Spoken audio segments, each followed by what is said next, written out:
नमस्कार, मैं श्यामगिरी। आज के कार्यक्रम में आप सभी दर्शकों का स्वागत है। सम्राट चौधरी को फटकार नीतीश ने जमकर लगाया बिहार। अब सम्राट चौधरी को नीतीश कुमार ने जो फटकार लगाई, वाकई यह देखने लायक थी। लेकिन लगता है कि सम्राट चौधरी नीतीश कुमार के भरोसेमंद भी बनते जा रहे हैं और सुशील मोदी का स्थान भी लेते जा रहे हैं। सुशील मोदी भारतीय जनता पार्टी के नेता थे, बिहार के भी पूरा बिहार जानता था। और सुशील मोदी की वजह से ही नीतीश कुमार इतने दिनों से भारतीय जनता पार्टी के साथ गठबंधन में है। 20 साल हो गए। सुशील मोदी के दुनिया छोड़ने के बाद सम्राट चौधरी से बन नहीं रही थी नीतीश कुमार की, लेकिन सम्राट चौधरी ने सर मुड़वा लिया, पगड़ी खोल दी, सब कुछ किया और स्वीकार किया और एक अदब, इज्जत जो कहते हैं, देना शुरू किया। लेकिन 14 नवंबर को रिजल्ट आके 20 नवंबर को जो नई सरकार बिहार की बनी, तो एक नए रोल में सम्राट चौधरी आ गए, गृह मंत्रालय और डिप्टी सीएम। तो डिप्टी सीएम पहले भी थे, लेकिन मंत्रालय नहीं, गृह मंत्रालय नहीं था। अब गृह मंत्रालय जो नीतीश कुमार के पास 20 सालों से सब था, वह सम्राट चौधरी के पास आ गया। नीतीश कुमार को यह अच्छा नहीं लगा। लेकिन नीतीश कुमार ने जितने अफसर थे वहां अपने अफसर को, सचिव को बिठा दिया उनके दफ्तर में, यानी कि कंट्रोल नीतीश के हाथ में। सम्राट चौधरी गृह मंत्री तो है, लेकिन कंट्रोल जो है ना, जो ब्यूरोक्रेसी उसे देखती है, वह कंट्रोल में नीतीश कुमार के है। यानी कि भाजपा के पास रहते हुए भी कंट्रोल कहीं और है। अब अमित शाह खुद कंट्रोल करना चाहते थे और अमित शाह के भरोसेमंद थे सम्राट चौधरी, तो सम्राट चौधरी को गृह मंत्री बनाया। अब ऐसे में अमित शाह कंट्रोल कर रहे हैं और उनकी बात को काट नहीं सकते सम्राट चौधरी, तो सम्राट चौधरी अपना काम भी कर रहे हैं, कुछ कर रहे हैं और कुछ बाइकआउट कर रहे हैं, नजरअंदाज कर रहे हैं। ऐसे में जो बुलडोजर चल रहा है, तो बिहार में रईस ज्यादा तो बहुत कम है, गरीब ज्यादा है, इसीलिए बिहार से प्रवासी मजदूर ज्यादा दूसरे शहरों को जाते हैं। तो प्रवासी मजदूर को रोकने का कोई रास्ता नहीं है, उन्हें रोजगार वहां देने का कोई रास्ता बिहार के पास नहीं है। बिहार कर्ज में डूब गया है और बहुत महंगा चुनाव जीत करके ये लोग आए हैं, बहुत हजारों करोड़ रुपया खर्च करके, और वर्ल्ड बैंक के कर्ज का भी पैसा खर्च करते ये लोग चुनाव में। अब ऐसे में जनता के अंदर यह विश्वास तो है कि यह भाजपा हो या इंडिया गठबंधन, यह चुनाव जीते नहीं, चुनाव को इन लोगों ने लूट लिया है, यह भरोसा है। क्योंकि राहुल गांधी और तेजस्वी यादव द्वारा जो वोट मेरा अधिकार यात्रा निकला था, वह बहुत ही दिलचस्प था और जनता उमड़ पड़ी थी सड़कों, जैसे भारत जोड़ो यात्रा में राहुल गांधी की उम्र थी।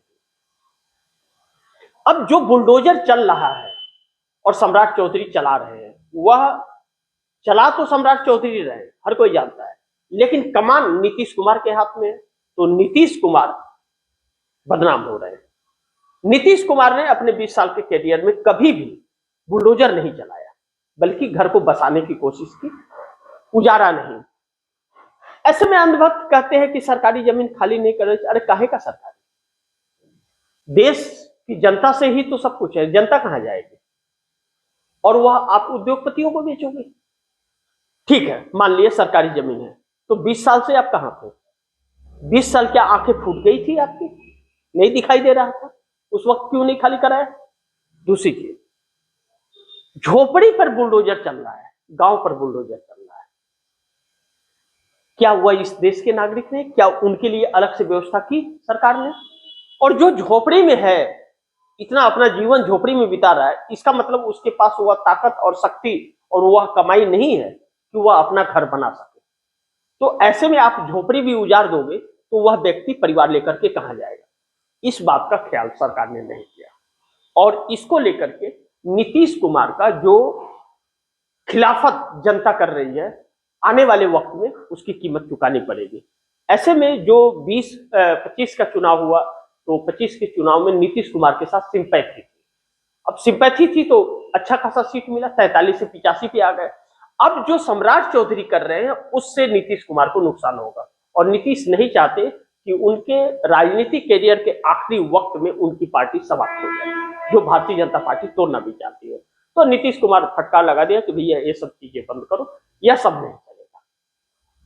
ऐसे में मकसद कामयाब नहीं होता है, क्योंकि अमित शाह का मानना यह है कि जमीनें अडानी जैसे लोगों को सौंपनी है तो जमीनें तो खाली करानी पड़ेगी ना, तभी तो सौंपोगे, और जब सौंपोगे तभी चंदा आएगा, क्योंकि भाजपा चंदे का धंधा करती है, और जब चंदे का धंधा करती है तो खाली तो कराएगी, और कुछ तो बिहार में बचा नहीं है। अब जमीन ही बची है, वह भी छीनना है, तो बिहार की जनता कहां जाएगी? यह आक्रोश फैल रहा है। अब इस आक्रोश के बीच नीतीश कुमार की पार्टी को भी जब तोड़ने की कोशिश होती है तो नीतीश कुमार गुस्से से तिलमिला जाते हैं।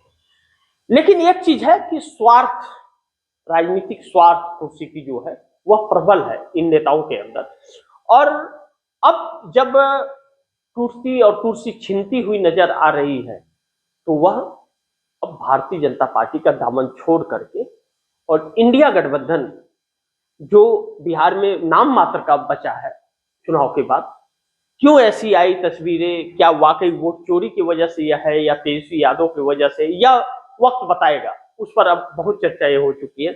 लेकिन अब वह विपक्ष नीतीश के साथ है कि आप कंफर्टेबल सरकार चलाइए ताकि उसे दिक्कत ना आए। नहीं तो भाजपा जिस तरह से उपद्रव कर रही है देश के अंदर, वह उन लोगों को जीना हराम कर देगी, जो थोड़े बहुत बचे हुए उनका भी जीना दुश्वार कर देगी, यह वह जानते हैं, इसलिए वह भी स्वार्थवश समर्थन देने के तैयार है। लेकिन इसमें लाभ क्या है इंडिया गठबंधन को, और क्यों देना चाहते हैं समर्थन? इसलिए कि समर्थन दे दिए तो नीतीश एक तो कंफर्टेबल सरकार 2030 तक चला लेंगे, वो निश्चिंत रहेंगे कि अब हमारी सरकार नहीं गिरेगी, और गिरेगी भी नहीं। और जैसे ही भाजपा से अलग होकर के बिहार में सरकार बनाएंगे, वैसे ही मोदी की कुर्सी चली जाएगी।